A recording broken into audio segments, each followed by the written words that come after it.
इंदौर में प्रवासी भारतीय सम्मेलन चल रहा है। वैसे यूं कहे कि हर व्यक्ति का एहसास ये है कि मेरे देश की मिट्टी की बात ही कुछ और है। यहाँ आता हूँ तो जिंदा हो जाता हूँ, और ये एहसास हर प्रवासी भारतीय की जुबान से है। और यही बात हमने की। आज हमारे साथ में प्रवासी भारतीय हैं, उनके साथ में समिट में शामिल भारतीय हैं, यानी कि मूल भारतीय हैं, और साथ में हमारे साथ में मध्य प्रदेश के health minister doctor Prabhuram Chaudhary ji हैं, और साथ में हमारे साथ में युवराज पडोले जी हैं जो डिप्टी डायरेक्टर टूरिज्म है।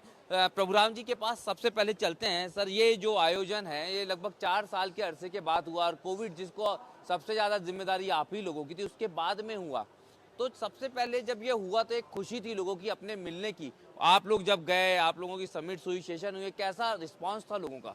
नहीं, आप देख रहे हैं कि ये हमारा 17वां प्रवासी भारतीय दिवस आज मध्य प्रदेश के इंदौर नगर में आयोजित किया गया है। और पिछले 8 तारीख से कल से लगाकर आज और कल 3 दिन का ये प्रवासी भारतीय दिवस को आयोजन किया गया है, जिसमें दुनिया भर से प्रवासी भारतीय अपने इंदौर में अपने देश के मध्य प्रदेश, जो कि हमारा देश का हृदय स्थल है, वहाँ पर आए हों। और उनमें आप एक खुशी का वातावरण एक अलग ही आप देख रहे होंगे, जो खुशी है, जो प्रसन्नता है। और इंदौर ने भी, मध्य प्रदेश के इंदौर ने भी पलक पावड़े बिछाए हुए हैं हमारे भारतवासियों के लिए, जो दुनिया के कोने कोने से आज यहाँ पर आए हुए।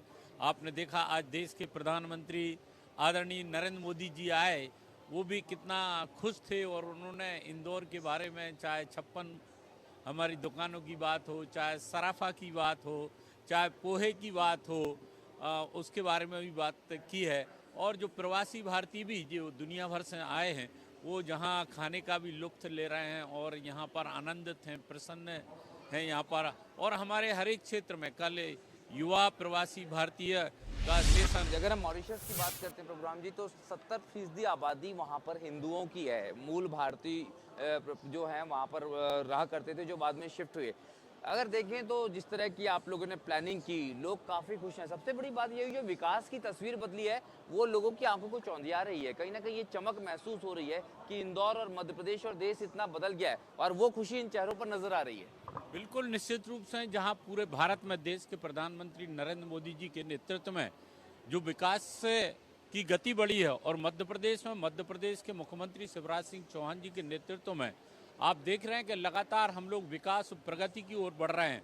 और अगर हेल्थ की हम बात करें तो स्वास्थ्य के क्षेत्र में भी लगातार हम लोगों ने विकास भी किया है, प्रगति भी की है। और आप देख रहे हैं कि फार्मास्यूटिकल के क्षेत्र में भी जो हमारे प्रवासी भारतीय दुनिया भर से आए हैं, उनके लिए भी कल हमारे स्टेट गवर्नमेंट की ओर से और हेल्थ डिपार्टमेंट की ओर से भी हम लोगों ने प्रेजेंटेशन दिया था। और मध्य प्रदेश में जो इंडस्ट्री अगर लगाते हैं प्रवासी भारतीय, तो उनके लिए बहुत अच्छा एक अपॉर्चुनिटी भी है। जैसे इंदौर की बात हम करें तो पीतमपुर हो, या उज्जैन हो, या देवास हो, या मंडीदीप हो, या ग्वालियर हो, यहाँ फार्मास्यूटिकल की इंडस्ट्री लगा कर दवाइयों का प्रोडक्शन यहाँ पर किया जा सकता है। और जो टॉप 10 जो हमारी मल्टी जो कहें कंपनियां जो हैं, जो मल्टीनेशनल कंपनियां हैं, उनमें से लगभग 6 हमारे यहाँ मध्य प्रदेश में उन्होंने यहाँ पर अपने प्लांट लगाए हैं, और दवाइयों का प्रोडक्शन करके वो सिर्फ नाम पूरे देश में, जबकि दुनिया के अनेक देशों में भी दवाइयों की उपलब्धता करा रहे हैं। और हमने प्रवासी भारतीयों के लिए पूरा यहाँ का मध्य प्रदेश में जो अपॉर्चुनिटी है, यहाँ पर वो अपने इन्वेस्ट भी कर सकते हैं और काम भी कर सकते हैं हेल्थ सेक्टर में। उसके लिए जो मध्य प्रदेश में काम हुआ है, आपने देखा कि अभी हमारे केंद्रीय मंत्री मनसुख मांडविया जी ने भी अभी जो बात रखी थी यहाँ प्रवासी भारतीयों के समक्ष जो सेशन हुआ था, उन्होंने कहा है कि जो हमारा देश है, देश के अंदर जो कोविड के समय जो एक मॉडल बनकर भारत का तैयार हुआ, वैक्सीन, स्वदेशी वैक्सीन देश में बनकर तैयार हुई। ना सिर्फ देशवासियों के लिए वैक्सीन उपलब्ध कराई गई, बल्कि दुनिया के लगभग 150 देशों के लिए हमारे भारत की वैक्सीन वहाँ पर उपलब्ध कराई गई। और उसी कम रेट पर हम लोगों ने लोगों की जान बचाने के लिए काम किया। तो आज बिल्कुल जैसा स्वास्थ्य मंत्री जी बता रहे हैं, हम उनसे लगातार बात जारी रखेंगे। जो लोग यहाँ पर मौजूद हैं उनसे बात कर रहे हैं यहाँ पर, और महेश हमारे साथ में मौजूद हैं। महेश, जो बातें हो रही है उसमें एक बड़ी बात यह है कि कोविड के बावजूद भी मध्य प्रदेश की जो इकोनॉमिक स्टेटस है वो काफी मजबूत है, देश का, मध्य प्रदेश का ही नहीं। और इस बात का पीएम मोदी जिक्र करते नजर आए थे। तो कहीं ना कहीं बात इम्यून सिस्टम की हो या इकोनॉमिक इम्यूनिटी की हो, दोनों में भारत जो है कहीं ना कहीं मजबूत नजर आया, और ये प्रवासी भारतीयों ने भी महसूस किया है। ये जानने की कोशिश जरूर कीजिए। देखिए क्या होता है कि जो इम्यूनिटी की हमने बात की है, तो ना सिर्फ इंडियंस ने बल्कि इंडियन इकोनॉमी ने भी हार्ड इम्यूनिटी पाली है। हम कह सकते हैं कि हमारी इम्यूनिटी जो है वो हार्ड हो चुकी है। आप लोग पिछले 3 दिनों से यहाँ पे मेहनत में लगे हुए हैं, लोगों से मिल रहे हैं, क्या रिस्पांस रहा? जो बाहर से एनआरआईज आ रहे हैं वो किस तरीके का रिस्पांस दे रहे हैं? बहुत ही शानदार रिस्पांस है। मोर देन 68 कंट्रीज़ के डेलीगेट्स यहाँ पे आए हैं। हमारे सभी स्टूडेंट्स उनको हर तरह से हमारे इंडिया के बारे में, हमारी संस्कृति के बारे में, हमारे एमपी के बारे में सब बता रहे हैं, उन्हें रूबरू करा रहे हैं। हमारी स्ट्रेंथ और यहाँ की अपॉर्चुनिटीज़ जो इन्वेस्टमेंट के लिए है उससे उन्हें अवगत करा रहे हैं। इकोनॉमी से जुड़ी हुई बात हो रही है। प्रधानमंत्री मोदी कह के गए कि हमारी अर्थव्यवस्था सुदृढ़ हो रही है। आप जिस डिपार्टमेंट को बिलोंग करते हैं वो इंडस्ट्री से डील करता है। आपको कोविड के बाद में क्या चेंज दिखा? देखा जाए तो पूरी दुनिया भर में सेंटिमेंट्स था कि कोविड के बाद और कोविड के टाइम पे इन्वेस्टमेंट्स कम थे, लेकिन हमारे यहाँ पे इसका बिल्कुल अपोजिट हुआ है। We have ample of investments there, इतने अच्छे कि जो कोविड से पहले नहीं तो उसके बाद में भी इससे ज़्यादा हमारे पे इन्वेस्टमेंट्स आए हैं। ग्रोथ परसेंटेज ट्रेमेंडस रहा है यहाँ का। पिछले कुछ दिनों से जो यहाँ पे एनआरआईज आ रहे हैं, आप लोग उनसे मिल रहे हैं, उनका रिस्पांस क्या है? क्या बातें करते हैं आप लोगों से? किस तरीके से वो अपने थॉट्स एक्सचेंज कर रहे हैं? Sir they are very positive. उनको इंदौर आके, मध्य प्रदेश आके बहुत अच्छा लग रहा है।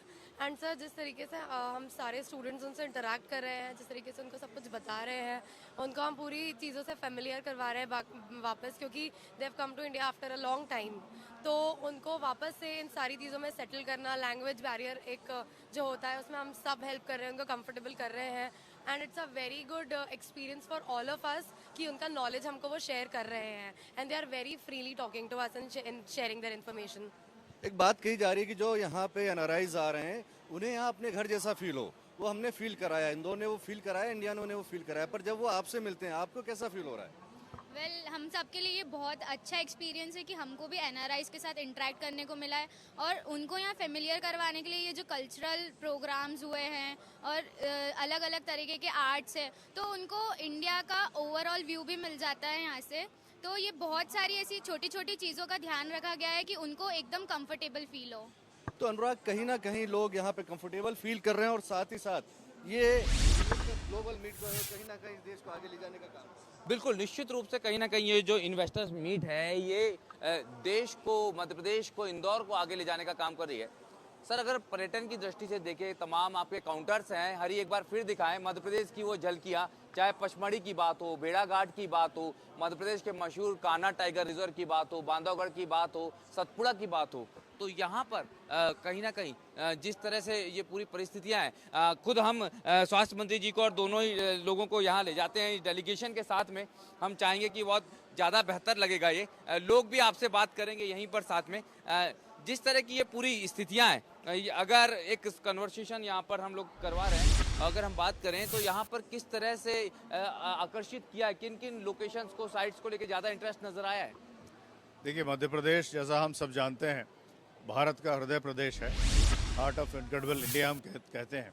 उसी प्रकार से मध्य प्रदेश सबका स्वागत करता है, और यहाँ इतनी विविधता है पर्यटन के क्षेत्र में, दिखाने के लिए हमारे पास सब कुछ है। तो हम अगर वाइल्ड लाइफ की बात करें, वाइल्ड लाइफ टूरिज़्म की, तो हमारे पास 11 नेशनल पार्क्स हैं। टाइगर हमारा स्ट्रॉन्गेस्ट टूरिज़्म प्रोडक्ट है। We are also known as tiger state of India, leopard state of India. और अब तो सबको मालूम है चीता भी माननीय प्रधानमंत्री महोदय जी ने हमको भेंट किया है मध्य प्रदेश में। हमारे पास हिस्ट्री है, आर्किटेक्चर है, हेरिटेज है, सारी कुछ चीज़ें। यूनेस्को के 3 वर्ल्ड हेरिटेज साइट्स हैं, 2 ज्योतिर्लिंग हैं, महाकालेश्वर है, ओमकारेश्वर है। ऐसी बहुत सारी चीज़ें हैं हमारे पास। भेड़ाघाट जैसे मार्बल रॉक्स हैं, मांडू जैसा, ओरछा जैसा हमारे पास स्थान है। तो इतनी विविधताएं, इतनी चीज़ें हमारे पास दिखाने के लिए लोगों को। उसी प्रकार से पूरे देश में, पूरे विश्व में लोग भी विविध प्रकार के हैं, उनके चॉइसेस भी अलग हैं, उनके प्रेफरेंसेस भी अलग हैं।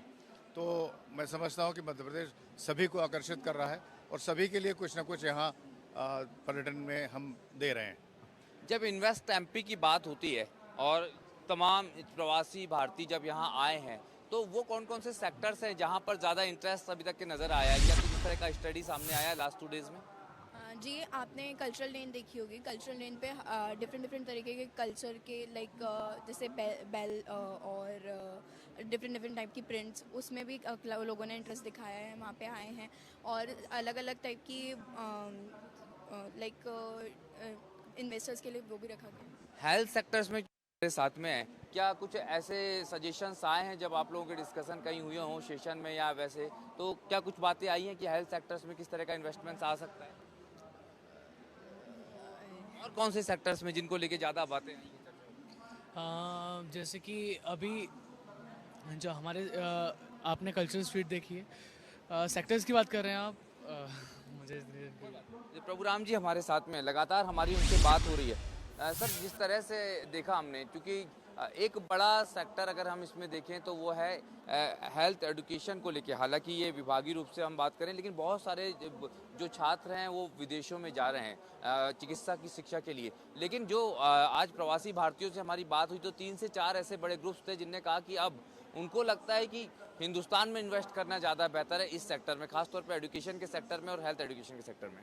निश्चित रूप से पूरे भारत के अंदर देश के प्रधानमंत्री आदरणीय नरेंद्र मोदी जी के नेतृत्व में जहां हेल्थ सेक्टर में काम हो रहा है, हम लोग विकसित हो रहे हैं, उसी हिसाब से मध्य प्रदेश के अंदर भी मुख्यमंत्री शिवराज सिंह चौहान जी के नेतृत्व में मध्य प्रदेश में हेल्थ फैसिलिटी को डेवलप करने के लिए हूँ, या हम फार्मास्यूटिकल की जो प्रोडक्शन की हम बात करें, और हम मध्य प्रदेश में स्वास्थ्य के क्षेत्र में शिवराज सिंह चौहान जी के नेतृत्व में एक विश्व स्तरीय सेवाएं देना चाहते हैं। उसके लिए लगातार हम लोग कंटिन्यूस प्रयास भी कर रहे हैं, चाहे हमारे रूरल एरिया में हो तो हेल्थ फैसिलिटी बढ़ाने के लिए, चाहे हेल्थ के इंस्टीट्यूट खोलने की हम बात करें, चाहे जो हमारे डिस्ट्रिक्ट अस्पताल हों, डिस्ट्रिक्ट अस्पतालों में भी फैसिलिटी हम बढ़ाने की बात हो, हमारा मैन पावर जो HR है उसको डॉक्टरों के भर्ती करने और हमारे सिस्टर्स हैं उनकी भर्ती करने की बात हो, या मेडिकल कॉलेज को मध्य प्रदेश के अंदर बढ़ाने की बात हो। अब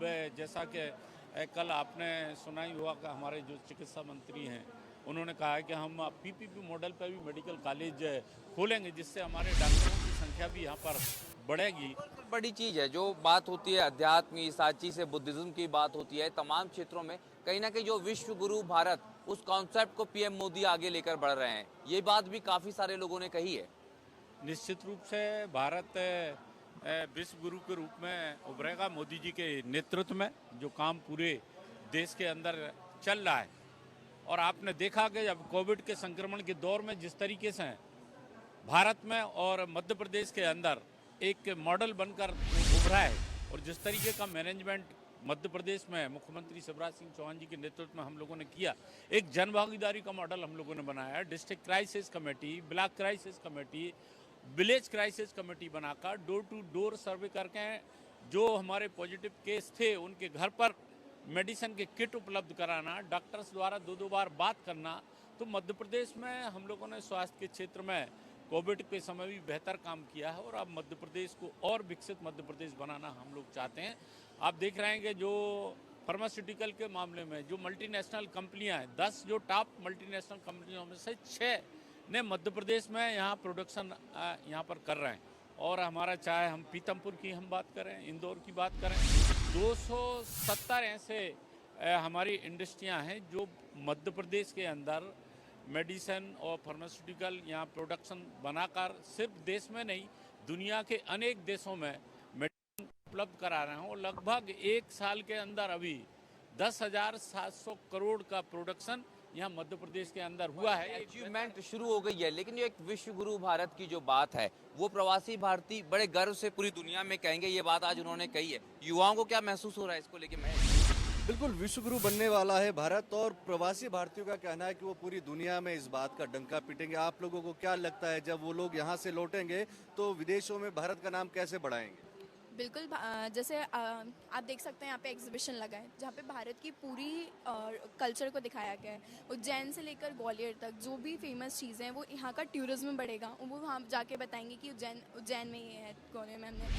आपने एक सवाल पूछा था कि इन सब से कौन सा सेक्टर सबसे ज़्यादा बढ़ेगा, तो मेरे हिसाब से सबसे ज़्यादा सेक्टर जो बढ़ने वाला है वो टूरिज्म है। यहाँ जिस तरीके से यहाँ पे चीज़ें डिस्प्ले करी गई हैं तो इससे लोगों को बढ़ावा मिलेगा इंडिया को घूमने का। अगर टूरिज्म बढ़ता है तो धीरे धीरे हर सेक्टर बढ़ने के चांसेस रहते हैं, क्योंकि इंडिया में पैसा जो एनआरआईज यहाँ पे आए हैं, वो एनआरआईज क्या यादें लेके यहाँ से लौटेंगे? उनके दिमाग में क्या क्या सीन होगा, क्या उनके नज़र, क्या उनके दिमाग में पिक्चर होगी हिंदुस्तान को लेके? जो आपने यहाँ पे इतना सब एग्जीबिशन में देखा, जैसे यहाँ सोमनाथ का मंदिर के बारे में बताया, तो वो महाकाल लोक या जितनी भी चीज़ें हमारी कल्चरल स्ट्रीट, उसमें इंडिया के कल्चर को रिप्रेजेंट किया है, आर्ट एंड क्राफ्ट्स को रिप्रेजेंट किया है, ट्रेडिशनल डांस, ये सारी चीज़ें और जितनी भी इन्वेस्टमेंट्स है वो ये सब देखे, ये सारी यादें हैं और इन सब को लेके वो अपने देश जरूर लौटेंगे और उन्हें काफ़ी अच्छा लगेगा। आखिरी संदेश क्या देना चाहेंगे एनआरआईज के लिए? आखिरी संदेश, उसके बाद में फिर हम पहुँचेंगे माननीय मंत्री जी के पास। हमारे इस देश के जो सिर्फ एक मैसेज देना चाहते हैं, दिल से भारत के दिल में आपका स्वागत है। तो भारत के दिल में आपका स्वागत है, और ये बात सरकार से लेके आम व्यक्ति भी कह रहा है। और जब दिल की बात होती तो दिल बेहद खूबसूरत है देश का, और उसमें भी जो जायके की बात होती है तो इंदौर की बात ही अलग हो जाती है। तो दिल से लेके जुबान तक, और एक काफ़ी खूबसूरत बात कही है कि दिल में बसना है तो पहले जो पेट है वो भरा होना चाहिए। तो इंदौर ने वो टेस्ट दे दिया है। निश्चित रूप से मध्य प्रदेश सरकार ने और इंदौर के नागरिकों ने एक बेहतर व्यवस्था करने का प्रयास किया है कि जो हमारे भारतवासी जो अन्य देशों में रहते हैं वो यहाँ पर आ रहे हैं, उनकी मेहमान नवाजी की हम बात करें या खाने पीने की व्यवस्था की बात करें या रहने की बात करें, जैसा हमारे मुख्यमंत्री जी ने अभी बोला, आपने सुना ही होगा, उन्होंने कहा कि काफ़ी नागरिक इंदौर वाले कह रहे हैं कि होटलों में क्यों रुकाया गया, हमें एक अपॉर्चुनिटी देते कि हम अपने घर में उनको रख सकते और उनको अच्छा खाना और खिला सकते, तो बेहतर करने का प्रयास किया है। ये तो आप प्रवासी भारतीयों से पूछेंगे तो वो अपने एक्सपीरियंस आपको ज़्यादा बेहतर बताएंगे। बिल्कुल सर, यहाँ पर जो जायके की बात होती है, जो स्वाद की बात होती है, आप लोगों को शायद 56 दुकान से लेके तमाम जगहों पे राजवाड़ा विजिट किया होगा, क्या आपको ये लगता है कि ये जो जायका है ये लोगों को खींचकर ज़रूर लाएगा? चाहे वो हम बिल्कुल जो इंडियन कुजिन्स में भी जो इंदौरियन कुजिन्स की बात करें तो। जी सर, बिल्कुल। अब दिल तो हिंदुस्तानी है ना सर, है प्रवासी भारतीय पर है तो भारतीय। खाना तो बिल्कुल सर दिल का रास्ता ही होता है, और इंदौर का खाना सर विश्व प्रसिद्ध है। बिल्कुल, हमारे पोहे, हमारे गराड़ू, सब इनको यहाँ लेकर आएंगे और हम सब बहुत मेहनत कर रहे हैं इस चीज़ के लिए। स्वीट्स का भी हो जाए, पोहे और गराड़ू तो नमकीन हो गया, मिठाइयों में अगर बात। देखिए, स्वीट्स में मधुरम स्वीट्स हमारे इंदौर की पहचान है 56 की, वो भी यहाँ पे है। हमने यहाँ पे फूड स्ट्रीट लगाई है जिसमें 56 और सराफा, वहाँ के पूरे फेमस स्टॉल्स यहाँ पे आए हैं। मधुरम आया है, जेएमबी आया है, जॉनी हॉट डॉग आया है। आप सभी यहाँ पे आएँ और उसका लुत्फ उठाएं। से हैं, और दुनिया की सबसे बड़ी जो डेलीगेशन है, जो होटल्स एसोसिएशन की जो ऑनरशिप है, उसके सबसे यंग चेयरमैन है। कैसा लग रहा है नील यहाँ पे आके, अपने पूर्वजों की ज़मीन पे, अपने एंसेस्टर्स की ज़मीन पे आके? बहुत अच्छा लग रहा है। मध्य प्रदेश में पहली बार आए हैं हम, और हमारा हिंदी इतना पावरफुल नहीं है पर सीख रहे हैं थोड़ी। यहाँ पे आने का हमारा मकसद ये है, हमारा जो यूएस में ऑर्गेनाइजेशन है वो 20,000 हमारे मेंबर्स हैं, वो 34,000 होटल्स ओन करते हैं यूएस में। 60% ऑफ द होटल्स यूएस में है वो हमारे मेंबरशिप की है, और हमारा जीडीपी कंट्रीब्यूशन जो है वो $368 बिलियन का है, जो सारे पाकिस्तान देश और साउथ अफ्रीका के देश से ज़्यादा है। 1.7% जीडीपी कंट्रीब्यूशन हमारे मेंबरशिप का है। तो हम एक डेलीगेशन लाए हैं यूएस से, और हमारी मीटिंग्स चल रही है अभी यूनियन मिनिस्टर्स के साथ। हमारे 3 मेन इश्यू है। पहला, जो लेबर और वर्कफोर्स का प्रॉब्लम है वो सबसे बड़ा हमारा प्रॉब्लम है। 2019 में हमने एक सर्वे किया था हमारे मेंबरशिप का, तब 90% होटल्स में जॉब ओपनिंग्स थी, और कोविड दरमियान वो अभी और मुश्किल में हम पड़ गए। अभी सारी होटल्स यूएस में जॉब्स ओपनिंग है अभी, इसलिए हम सॉल्यूशंस क्रिएट कर रहे हैं। 2 है, एक शॉर्ट टर्म सॉल्यूशन और एक long term solution. Short term solution में मैं हमारा एक्सपीरियंस बोलता हूँ आपको। अभी हमारे होटलों में आप जाएंगे तो वहाँ पे कियोस्क लगा है, और वो कियोस्क पे आप बात कर सकते हैं लाइव एजेंट के साथ। वो आपको एक रूम की चाबी भी देंगे, आपका पासपोर्ट भी स्कैन हो जाएगा, और आप कैश या क्रेडिट कार्ड से पेमेंट भी कर सकते हैं। हमारे पास वो 4 ऐसे एम्प्लॉयज़ हैं एक होटल में, वो भी है सूरत गुजरात में। तो इस तरह से हमारी जो शॉर्ट टर्म प्रॉब्लम है उनका हम सोल्यूशन ला रहे हैं। ये सोल्यूशन और प्रॉब्लम की बात हो गई, पर मुझे ये बताइए नील कि यहाँ आने के बाद में जो एक्सपेक्टेशंस थी, क्या गवर्नमेंट उस पर खरी उतर रही है, क्या उसके पास तक पहुँच पा रही है, और क्या यहाँ पे रिस्पांस आम लोगों का मिल रहा है, आम भारतीयों का? हाँ, वो आपने सवाल पूछा कि गवर्नमेंट हमें हेल्प कर रही है या नहीं। हमारा जो शॉर्ट टर्म सोल्यूशन है वो इसलिए सक्सेस हो रहा है क्योंकि गवर्नमेंट की उसमें बहुत हेल्प है।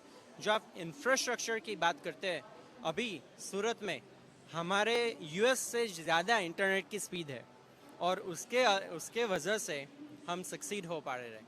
और हमारा दूसरा जो सोल्यूशन है वो लॉन्ग टर्म सोल्यूशन है कि इंडिया को भी यूएस में H2B वीज़ा के कैटेगरी में इंक्लूड किया जाए। हमारे भारतीय भाइयों और बहनों को हमें यूएस ले जाना है, जिससे उनको भी हेल्प होगी, हमें भी हेल्प होगी। थैंक यू नील। कुछ और भी यहाँ पे एनआरआईज हैं, आप साउथ अफ्रीका से, आप भी साउथ अफ्रीका से। मुझे ये बताएं, पहली बार इंडिया आए हैं या पहले भी आए हैं? So it's the first time we're coming to India. We're from the Ministry of External Affairs brought us for the Know India program. So this is Sarah from USA. She's from New York. So it's the first time we're here. We're here for 21 days. So it's been extremely exciting seeing India, learning about India, the culture. The people are so hospitable. We've visited like political systems, met ministers. So it's been really exciting, and we just love the culture. And definitely we're going to be coming back to India. So we're really excited to be, and we're so thankful to the ministry for bringing us here for this opportunity. Sir, you taste Indian food? Would you taste Indian food? What else your... I always said that I wanted to have my first dosa in India and taste pan for the first time in India, and I got to. It was very good, top tier. I loved it. You wear Indian attire. यहाँ से you buy in India or New York? I buy my attire in New York, but I bought this outfit in India. It's very expensive in New York. तो ये वो रंग हैं भारतीयों के जो विदेश में भी हो तो भी यहाँ वो अपने देश के रंग में नजर आते हैं, पूरे रंग में नजर आते हैं, रंगे हुए। और साथ में एक महत्वपूर्ण बात की, एक अमेरिकन जब यहाँ पे आके कहता है कि सूरत में अमेरिका से ज़्यादा बेहतर इंटरनेट की स्पीड है, तो ये कहीं ना कहीं हिंदुस्तान का क्या टेक्नोलॉजी में रुतबा है, इस बात को बताता है। प्रोग्राम चौधरी जी हमारे साथ थे, सारे लोग थे। एक बार फिर हम वही कहेंगे कि मेरे देश की मिट्टी की बात ही कुछ और है। यहाँ आता हूँ तो जिंदा हो जाता हूँ, और शायद वही बात कहीं ना कहीं प्रवासी भारतीयों ने महसूस किया है, और उसको महसूस कराने की पूरी कोशिश सभी भारतीयों ने, सभी हिंदुस्तानियों ने, सभी मध्य प्रदेश वासियों ने और इंदौरियंस ने की है। और उसको सफलता में कहीं ना कहीं कोई ऐसी बात नहीं है कि जो असफलता के रूप में बदल जाए, यानी कि सफलता के 110% चांसेस भी हैं, और वो नज़र आने वाले हैं। यहाँ पर आज हमारे इस विशेष कार्यक्रम में इतना ही। हमें दीजिए आज्ञा। नमस्कार, धन्यवाद।